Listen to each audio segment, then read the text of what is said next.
মৰমৰ ছাত্ৰ ছাত্ৰীসকল, আজি মই তোমালোকক পৰিমেয় সংখ্যা আৰু অপৰিমেয় সংখ্যাৰ সম্পৰ্কে ধাৰণা এটা দিবলৈ আগবাঢ়িছোঁ।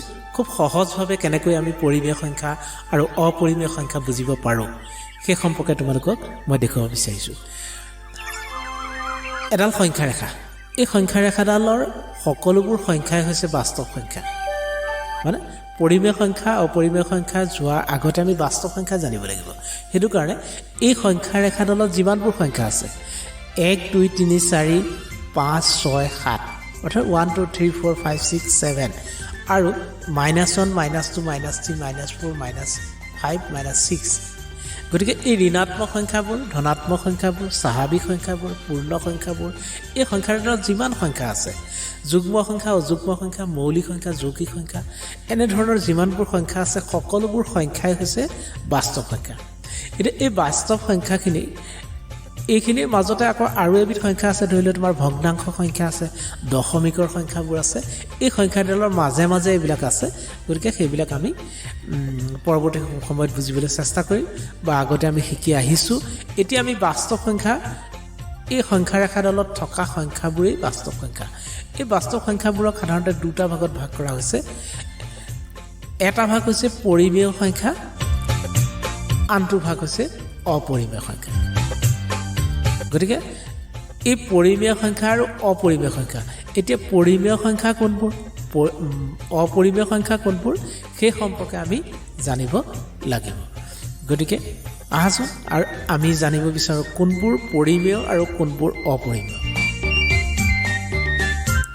ছাত্ৰ ছাত্ৰীসকল, এয়া তোমালোকৰ এতিয়া পৰিমেয় অপৰিমেয় সংখ্যাৰ পাৰ্থক্যটো জানিব পাৰিবা। কোনবোৰ পৰিমেয় সংখ্যা, মানে স্বাভাৱিক সংখ্যাবোৰ পৰিমেয় সংখ্যা, আকৌ স্বাভাৱিক সংখ্যাখিনি পূৰ্ণ সংখ্যাৰ মাজত সোমাই আছে, ইয়াত শূন্যটো বেছিকৈ আছে, বাকী পূৰ্ণ সংখ্যাখিনি পৰিমেয় সংখ্যা। ইয়াৰ পাছত অখণ্ড সংখ্যাবোৰ, অখণ্ড সংখ্যা, ধনাত্মক অখণ্ড সংখ্যা, ঋণাত্মক অখণ্ড সংখ্যা, এই সকলোবোৰ সংখ্যা পৰিমেয় সংখ্যা। ইয়াৰ পাছতে পৰিমেয় সংখ্যাৰ মাজত আৰু সংখ্যা আছে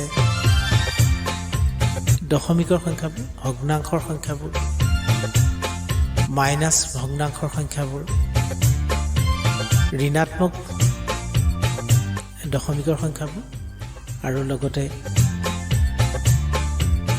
যিবোৰ পৌনঃপুনিক সংখ্যা, দশমিকৰ সংখ্যা যিবোৰ পৌনঃপুনিক, পুনৰাৱৰ্তিত হৈ থাকে, লগতে পৌনঃপুনিক, সেই সংখ্যাবোৰ পৰিমেয় সংখ্যাৰ ভিতৰত সোমাই থাকে।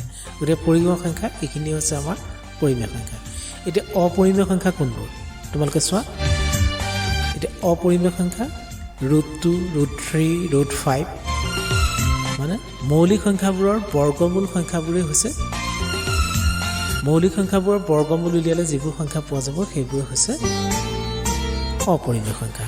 ইয়াৰ পাছতে পাই এটা অপৰিমেয় সংখ্যা, যাক আমি 7/22 বুলি বুজাওঁ। পাছতে দশমিকত প্ৰকাশ কৰিলে 1.41 এনেদৰে নলায়।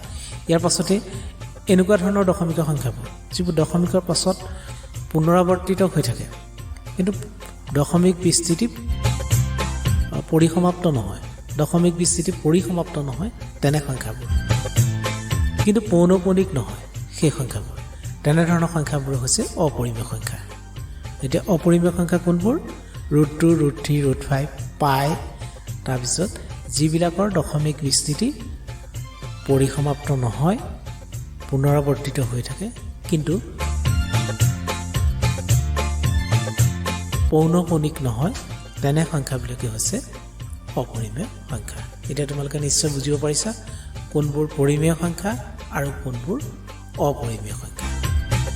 গতিকে ইয়াত তোমালোকে এই কথাকেইটা মনত ৰাখিলে হ'ল, পৰিমেয় সংখ্যা কোনবোৰ আৰু অপৰিমেয় সংখ্যা কোনবোৰ। অপৰিমেয় সংখ্যাবোৰ মনত ৰাখিলে তোমালোকে পৰিমেয় সংখ্যাৰ বিষয়ে ভালকৈ জানিব পাৰিবা। ইমানতে সামৰিছোঁ। ধন্যবাদ সকলোকে।